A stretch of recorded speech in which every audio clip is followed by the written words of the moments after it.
नमस्कार जय जगन्नाथ लिमास किचन को आपण मानक स्वागत।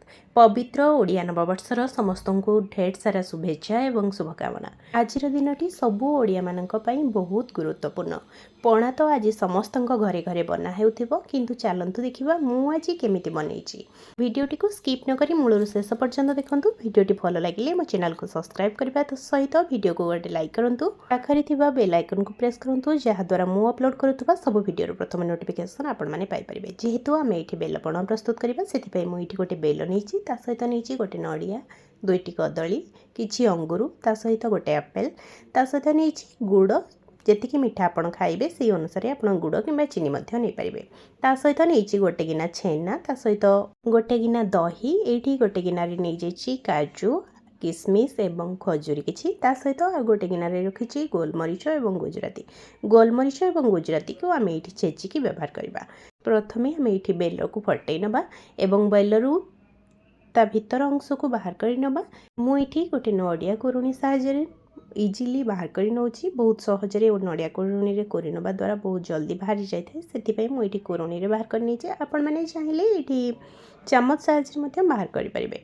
मु एठी सब बेल को बाहर करि नै छी। एबे सेथिरे दे नै छी पानी। पानी देला परे आपण एठी अधिका किंबा पानी कम मध्य करि परिबे। मु तापरे बेल को भल भाबरे चकटी नै छी। बेलरे थिबा सब खदड अंश माने मंजी आ तार मझी पार्टटा जोटा थाए से सब को भल भाबरे चुपुड़ी के बाहर करि नबा। एठी भल भाबरे बेलरू सब मंजी को आमे बाहर करि नबा, नले एटा बेलपणा जेते बेले आमे पीबा सेतेटा भल लागि न थाए। सेथि पई आमे पूरा गोटी गोटी करके मंजी को सब बाहर करि नबा। एठी देखंतु मु पूरा हाथ रे बाहर करी देखुची, जमा भी एथरे मंजी नाही।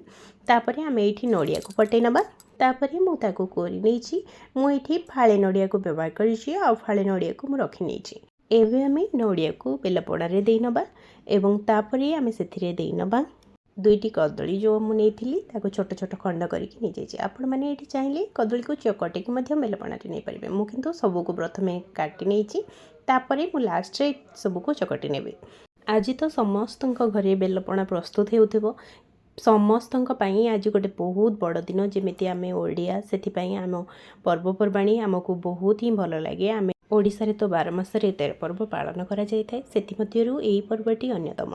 एई सब पूजा पर्वाणी रो महत्व केवल जणे ओडिया लोक ही अनुभव करि परिबो।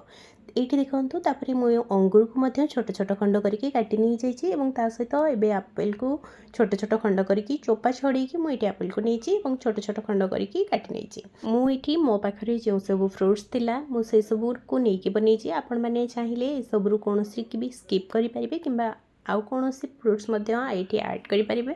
आपणको पसंद अनुसार आपण एठी अधिका किंबा कम मध्य करि परिबे जे कोनोसी जिंस को। तापरे मु एथरे देई देछि गुड़। एठी आपण जेतिकी मिठा खाइबे से अनुसार व्यवहार करिवे। मु एठी पणा को चीनी रे बनै नाही, गुड़ देकी बनैछि। आपण माने चाहिले एठी चीनी मध्य व्यवहार करि परिबे। तापरे एठी पणार टेस्ट आउ टिके बढ़ाई दबा पई मु सेथिरे देई नैछि दही। दही आपण माने निहाती ऐड करंतु, देखिबे पणार टेस्ट बहुत ही बढ़िया आसीबो। तापरे सेथिरे देई नैछि गोटे गिना छेना। छेना दबा द्वारा खाइला बेले तार टेस्ट और फ्लेवर बहुत ही बढ़िया आसीबो। छेना को आमे एठी पूरा पूरी मेल्ट करबा नाही, हाथ रे अल्प अल्प चकटी नबा जेमिति खंड खंड रहिबो छेना। तापरे एठी मु खजूरी रु मंजी बाहर करके खजूरी को छोट छोट खंड करके नै जाइछि। एबे सेथिरे देई नबा अल्प किछि काजू एवं किसमिस। मु एठी जेतिकी रखिथिली काजू किसमिस सेथिरु अल्प अल्प नेकी देई नैछि। आपण एठी चाहिले ड्राई फ्रूट्स ऐड करि पारंती, न करि भी पारंती, किंतु एटा पूरा पूरी ऑप्शनल। एबे हमें रखिथिबा गोलमरीच एवं गुजराती को देई नबा गोटे कोटा साहाय्य एवं ताको भल भाबरे गुंड करि नबा। आमे एठी गुजराती रो मंजी को केवल नबा, चोपा को बाहर करि नबा। पणारे गोलमरीच एवं गुजराती दबा द्वारा तार बास्ना बहुत ही भल होई थाए, सेथिपई आमे एठी निहाती ऐड करबा गोलमरीच एवं गुजराती को। तापरे एठी हाथ को भल भाबरे आमे प्रथमे धोई नबा। तापरे एठी आमे हाथ साहाय्य रे चकटी नबा। जेहेतु आमे एठी सब छेना कदली सब को पके नै छथि, आमे एठी हाथ रे न चकटले एटा जमा भी भल गोळे हेबो नाही, मिसिबो नाही के का सहित। सेथिपई आमे हाथ साहाय्य रे ही चकटिबाको हमकु पड़िबो। मु एठी गुड़ को मध्य भल भाबरे चकटी की मेल्ट करि नउची पणा सहित। आमे एठी पूरा मेल्ट करि नबा नाही छेना को, खंड खंड रहिले ही खाइबा पई बहुत ही बढ़िया लागिबो छेना। सेथिपई मु एठी छेना को अल्प चकटी नैछि। आपण माने आज बेलपणा प्रस्तुत करिसेंती कि नाही मते कमेंट बॉक्स रे जणीबे। भिडियोटी जदि भल लगे मो चैनल को सब्सक्राइब करने सहित वीडियो को गोटे लाइक करेंगे। आपण मान भल पाइबा सपोर्ट मत आगक नब। ये देखो बेलपणा आमर पूरा प्रस्तुत हो जाइए। मुझे गोटे माटी ग्लास को बाहर कर नहीं पणा। यही पणा को मुझे ठाकुर पाखे भोग लगेबी। यही गोटे दिन नुह आज तो बेलपणा स्टार्ट हो गला माने बेल सरीबा पर्यंत एवं समस्त घरे बेलपणा प्रस्तुत करा जीवो। आपण माने भी थरे एभली भाव में ट्राए करंतु देखिए आपको बहुत पसंद आसीबो, बहुत टेस्टी लगिबो, बहुत ही भल लगिबो। सब बेले तो आपण आपणक स्टाइल बनाउछंती, थरे मो स्टाइल ट्राए करके देखंतु, आपनको निहाती भल लगिबो।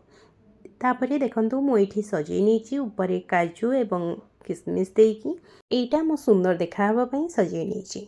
जदि वीडियोटी भल लगी थाए ताहले मो चैनल को सब्सक्राइब करबा सहित वीडियो को गोटे लाइक करेंगे।